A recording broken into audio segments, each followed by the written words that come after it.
Continuando nossas aulas sobre o capítulo 5, inferência sobre vetores de médias, vamos entrar agora nessa última seção, proporções multinomiais. Como o assunto é muito longo, eu vou dividir em aproximadamente 5 aulas.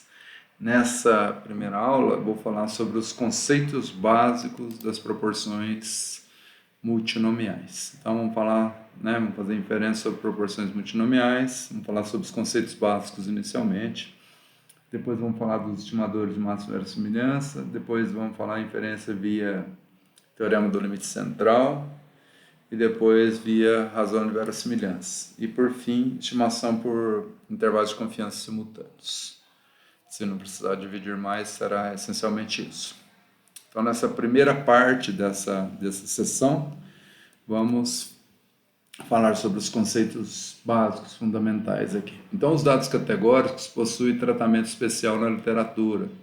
Então, vocês podem consultar o livro do Bishop e Feinberg, Holland, 77, que é um livro excelente, e o Agreste, também excepcional, um livro de 2002.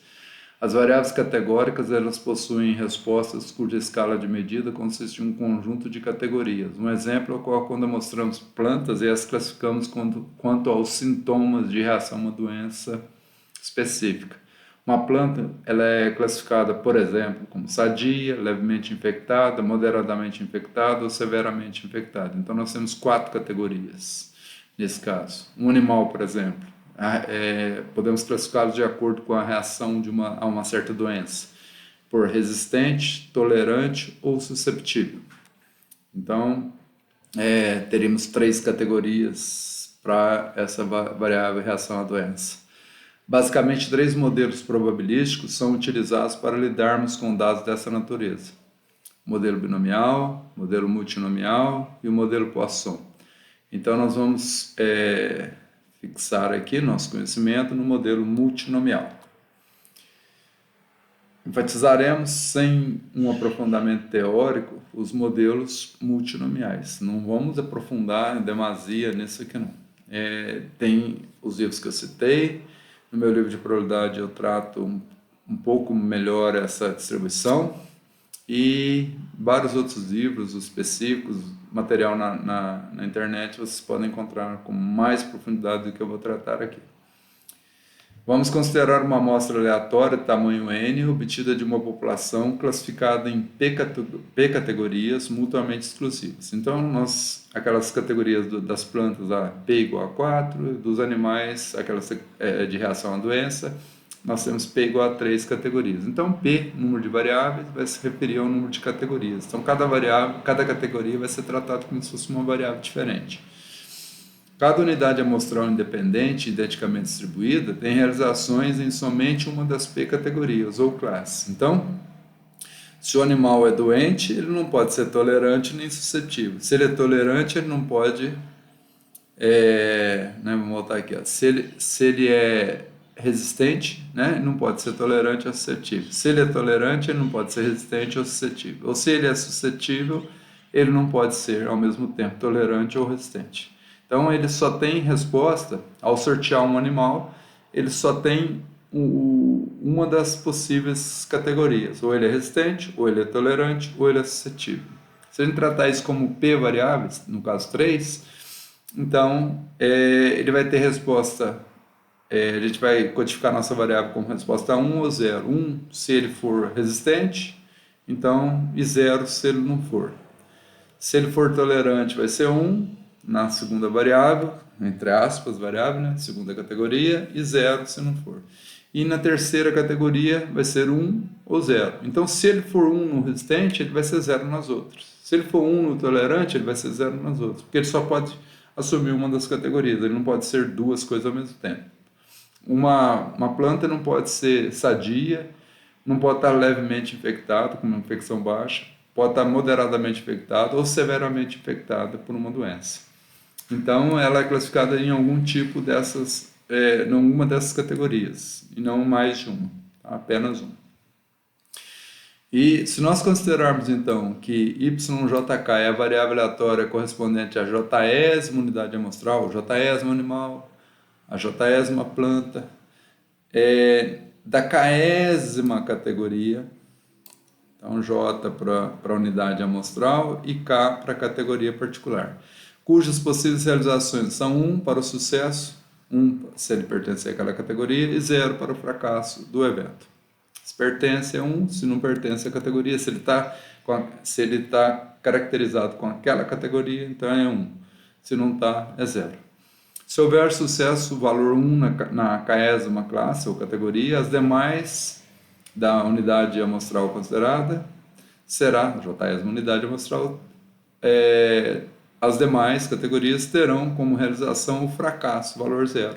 Então a gente só pode, é um vetor de p-dimensional para jésima unidade amostral, então é o YJ, que ele vai assumir 1 numa posição e 0 nas demais. Portanto, nós temos somatório de YJK em relação a K, de 1 a P, somarmos esses componentes que dá 1, porque ele é 1 numa posição e 0 nas demais. Nunca vai ser 1 numa posição e 1 na outra, porque ele não pode assumir duas categorias ao mesmo tempo. Então, essa é uma observação que a gente chama aqui no livro de multinomial, que a gente pode também chamá-la de categórica, uma observação categórica. Então, é como se fosse o ensaio de Bernoulli numa distribuição binomial. Então, nós temos um ensaio multivariado de Bernoulli ou um ensaio categórico, né? Então, nós temos a variável categórica que eu estou chamando aqui de observação multinomial básica, né? Nossa observação com uns e zeros, numa única posição, que é numa única categoria, 0 nas demais categorias, que é a classificação da unidade, da jésima unidade amostral, numa amostra aleatória tamanho n, que será considerada identicamente distribuídas e independentemente distribuídas. As n observações categóricas que nós tivermos. Para a gente ilustrar, considero uma situação com P igual a 3 categorias. Assim, uma possível realização da variável aleatória exemplificada é 0, 1, 0, aqui na forma transposta. Então, o vetor 3 por 1, para economizar espaço, está na forma de vetor linha, mas transposto aqui, indicando que ele é um vetor coluna. Indicando sucesso na categoria 2, porque tem 1 na categoria 2, das 3 categorias possíveis, e fracasso nas outras duas. Observamos que YJP é linearmente dependente das demais P-1 das demais P-1 categorias. Nós vamos ver isso com mais detalhes posteriormente, tá? Então, porque tem outras definições que eu preciso apresentar. Se eu conheço duas categorias, a terceira fica automaticamente definida. Então,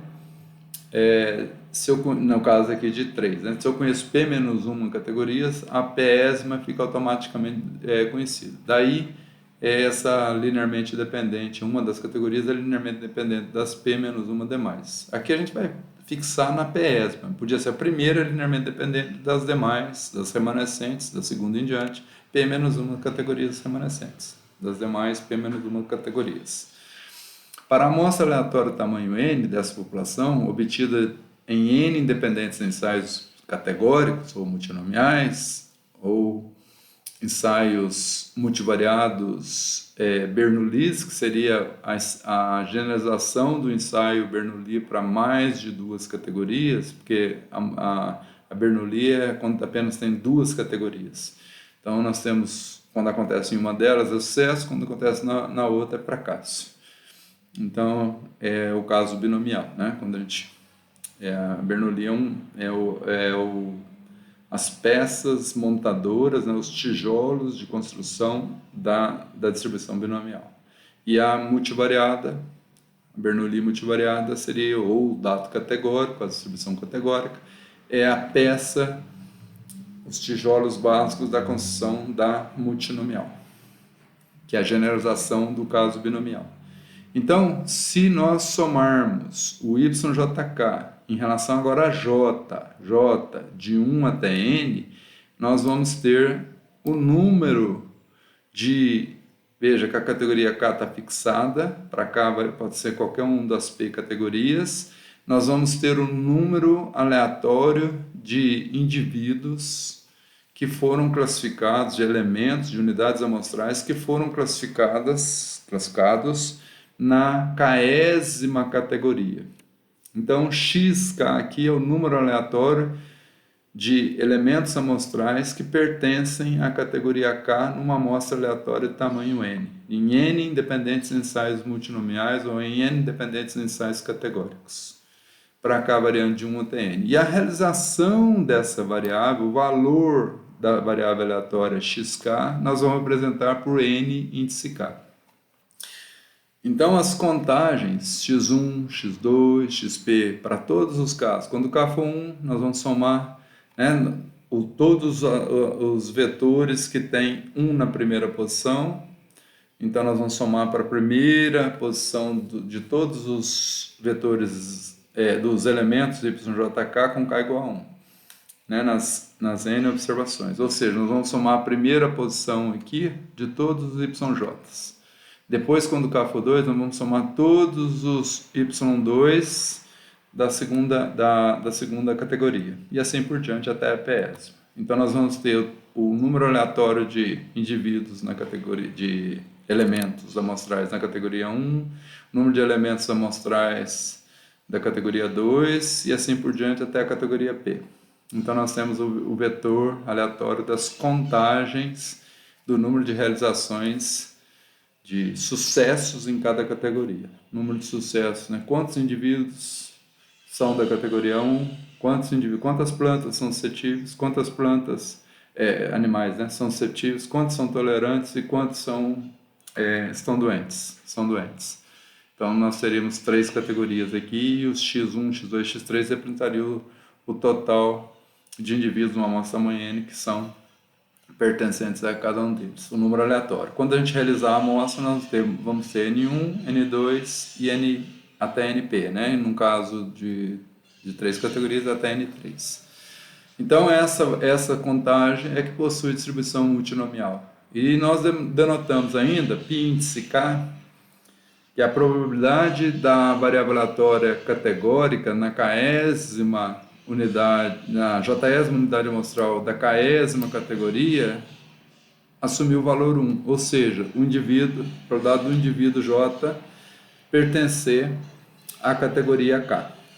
Então, a probabilidade de YJK igual a 1 é a probabilidade do indivíduo J pertencer à categoria K. Então, essa probabilidade é esse π índice K, a probabilidade de sucesso na késima categoria em uma realização J qualquer do experimento aleatório. A função de probabilidade conjunta da multinomial era dada por... Então, a probabilidade do x1 assumir o valor N1, simultaneamente, x2 assumiu o valor n2 e xp assumiu o valor np, é dada por n fatorial dividido por n1 fatorial, n2 fatorial, que são as realizações das variáveis aleatórias, até multiplicado aqui no denominador, até np fatorial. Então, produtório dos n's k's, k de 1 a p, fatoriais, vezes, né, então, essa partilha aqui, vezes o produtório de K variando de 1 até P das probabilidades π índice K elevado a nk, ou seja, das probabilidades de sucesso em cada categoria elevado ao número de realizações observadas na categoria K. Então, o produtório para as K dessas probabilidades elevado a nk para as K categorias. Então, desde que a gente pode observar que a soma do N1 mais N2 mais NP tem que dar N obrigatoriamente. E a soma das probabilidades de K variando de 1 até P, probabilidade de sucesso em cada categoria, tem que dar, do π índice K, K variando de 1 até P, tem que dar 1. Portanto, qualquer uma das que nós fixarmos, vamos fixar sempre a última, o π índice P é 1 menos a soma das demais. Então, ele é linearmente dependente. O N menos a soma de todos os K variando de 1 até P menos 1, o N menos a soma de todos os NKs, K variando de 1 até P menos 1, dá o NP, dá o N da Pésima categoria.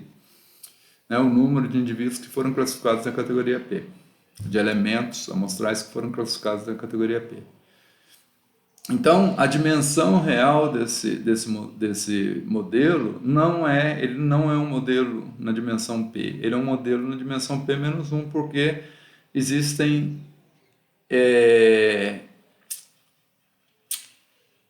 P-1 parâmetros linearmente independentes aqui. Então, o NP e o π índice P são expressos em funções das P-1 quantidades remanescentes. Então, a dimensão real é P-1 e não P.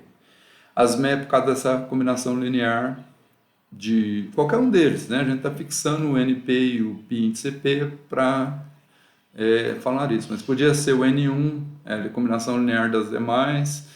O π índice 1 é a combinação linear dos demais π's, ou seja, o π índice 1 é 1 menos a soma dos demais π's, as probabilidades de sucesso das demais categorias que não seja 1. Tá? Então, estamos fixando a P, mas isso é sem perda de generalidade. Então, nós temos P-1 categorias linearmente independentes, e não P categorias linearmente independentes. Sabendo P-1 delas, fica definido quanto que vai ter de sucesso, vamos observar de sucesso, na última, ou na que está faltando, e qual que é a probabilidade de sucesso daquela categoria faltante, que nós estamos fixando como a última, mas poderia ser qualquer uma delas, que fique claro isso. Tá? Então aqui, sem perda de generalidade.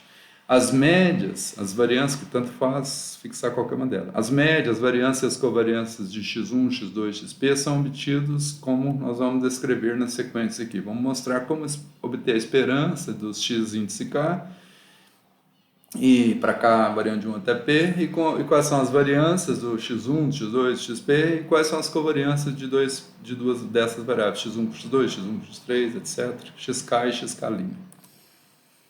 Então, para n igual a 1, para o j-esmo ensaio categórico, nós temos, ou ensaio multinomial, que estou chamando aqui nesse livro, nós temos que a esperança do yjk, a esperança de uma variável aleatória, quando ela é discreta, é a soma das probabilidades vezes as suas realizações. Então, ela tem valor 1 e 0. Então, ela ocorre, um indivíduo é classificado na categoria 1, numa categoria K, então ele assume o valor, a variável assume o valor 1 nessa categoria, com probabilidade π índice K.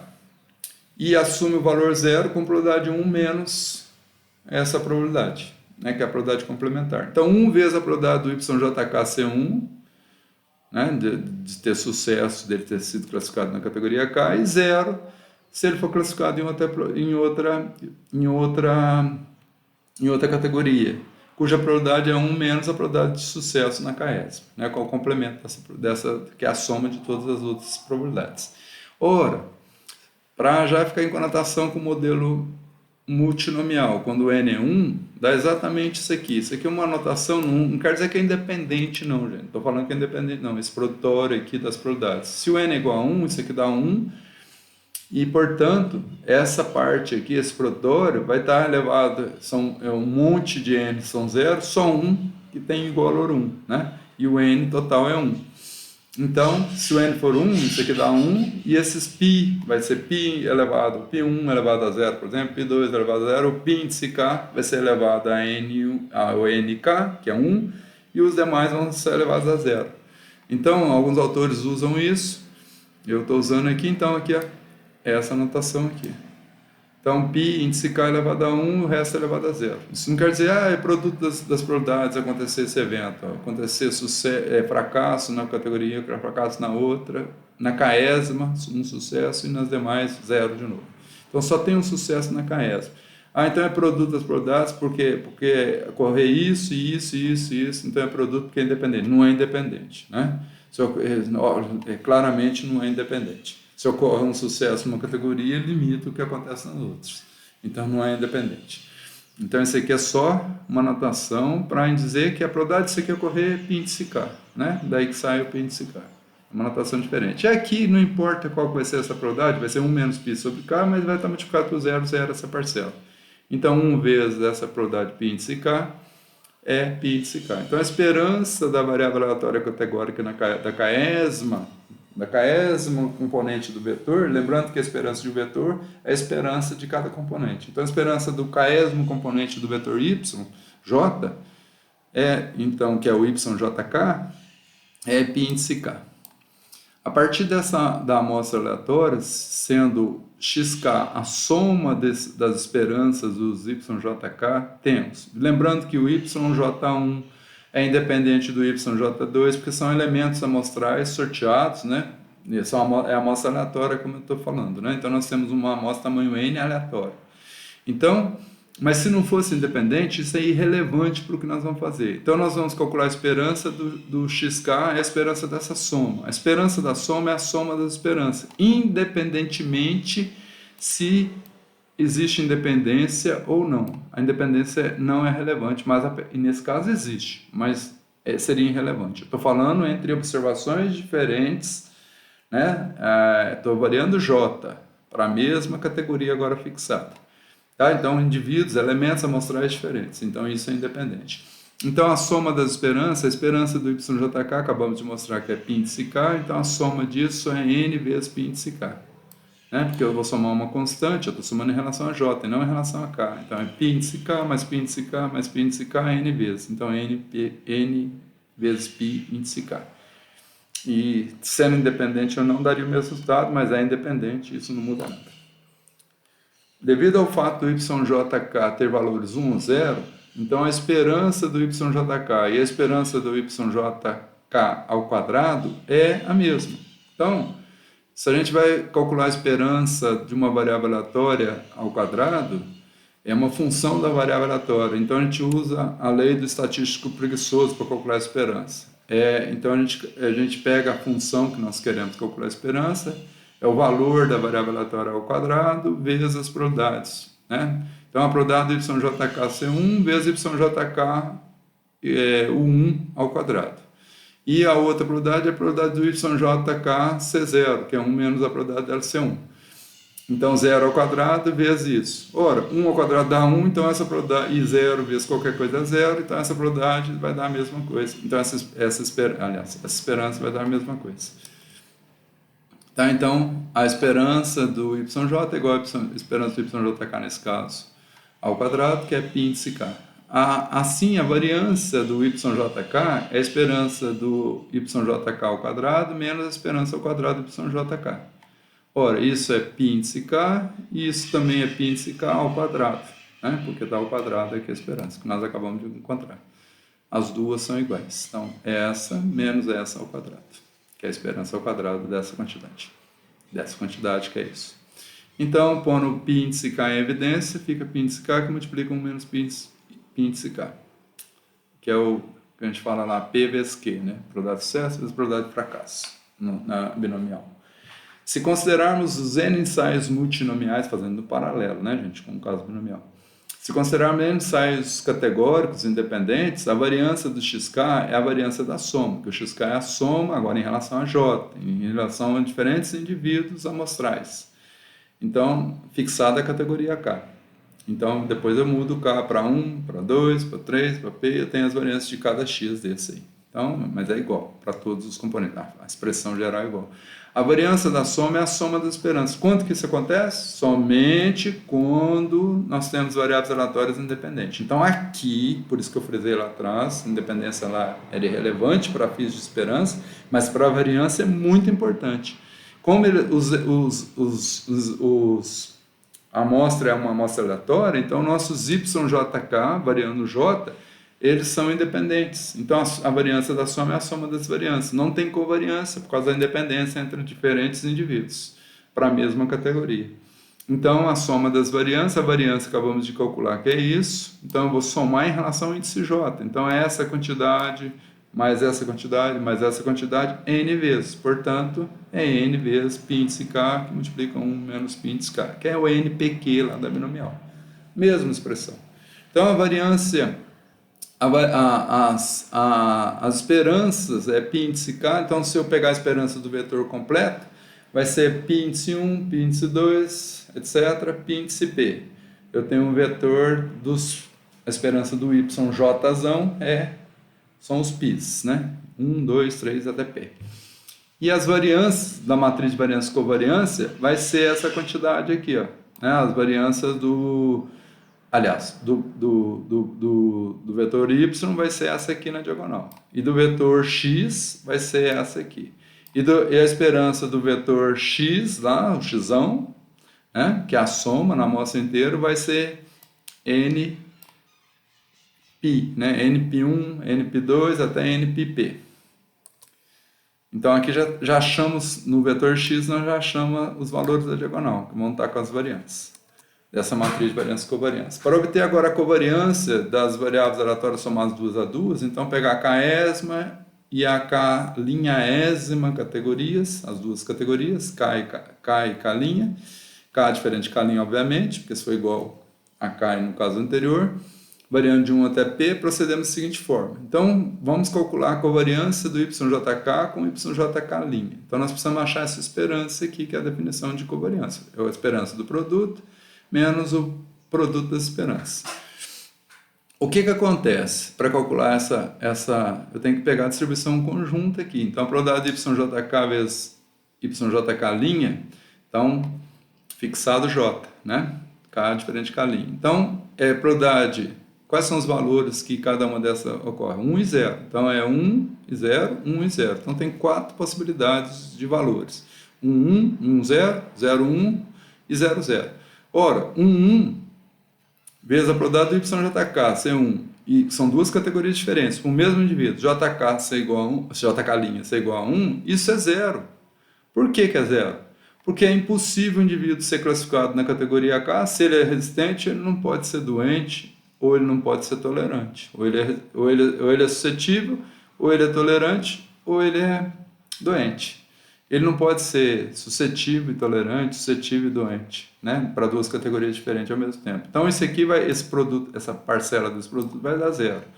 Essa outra parcela é 1 vezes 0 vezes a probabilidade da primeira, o indivíduo está classificado na categoria K e não está classificado na categoria K'. Isso é possível, mas está multiplicado por 0, 0. Essa parcela aqui também, da esperança. Aqui também tem uma parcela 0, ele ser classificado como 1 na K' e 0 nessa aqui. Então, 0 vezes 1, vezes qualquer coisa que dê aqui, dá 0.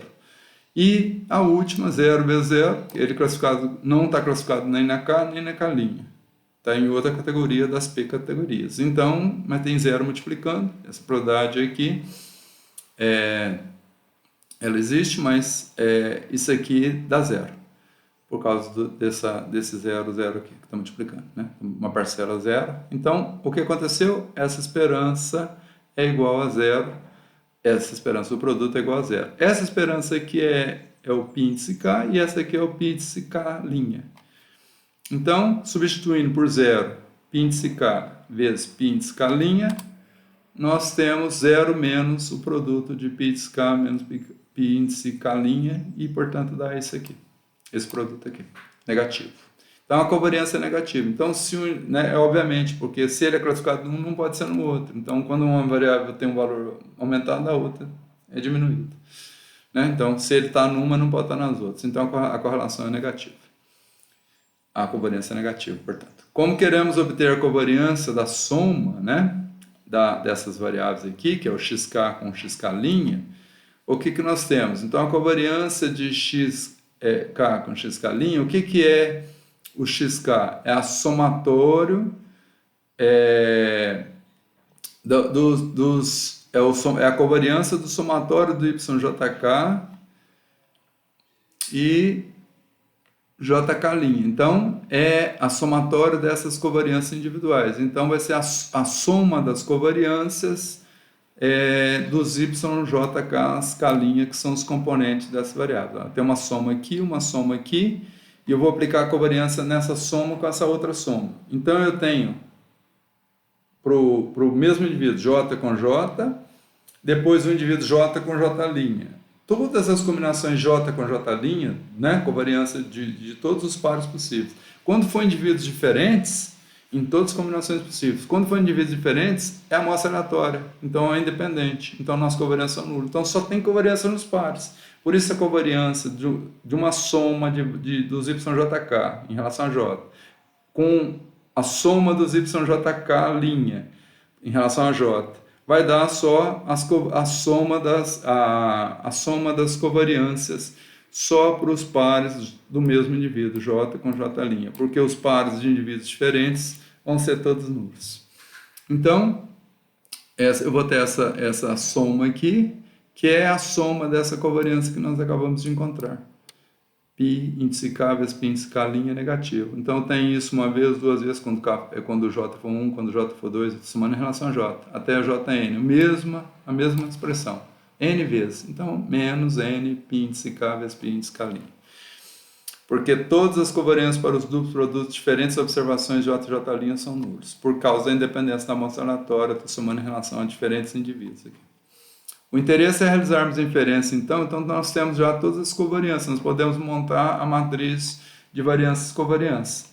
Então nós temos todas as combinações possíveis e temos as variâncias do x, que é a variável multinomial, temos a esperança, temos a variância de cada x e temos as covariâncias para todos os pares, que é negativo.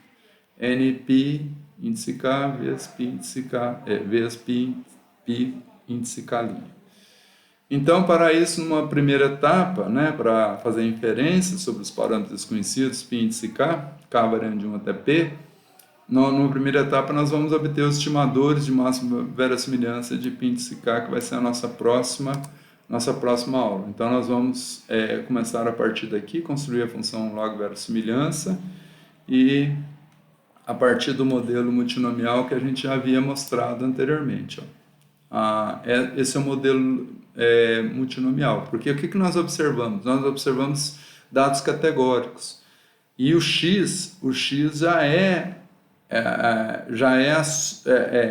a probabilidade de x1 ser igual a n1, já é a ocorrência na minha amostra aleatória, para x2 igual a n2, etc., xpnp, da distribuição conjunta dos dados categóricos para todas as n observações das observações categóricas, que é um vetor de dimensão p.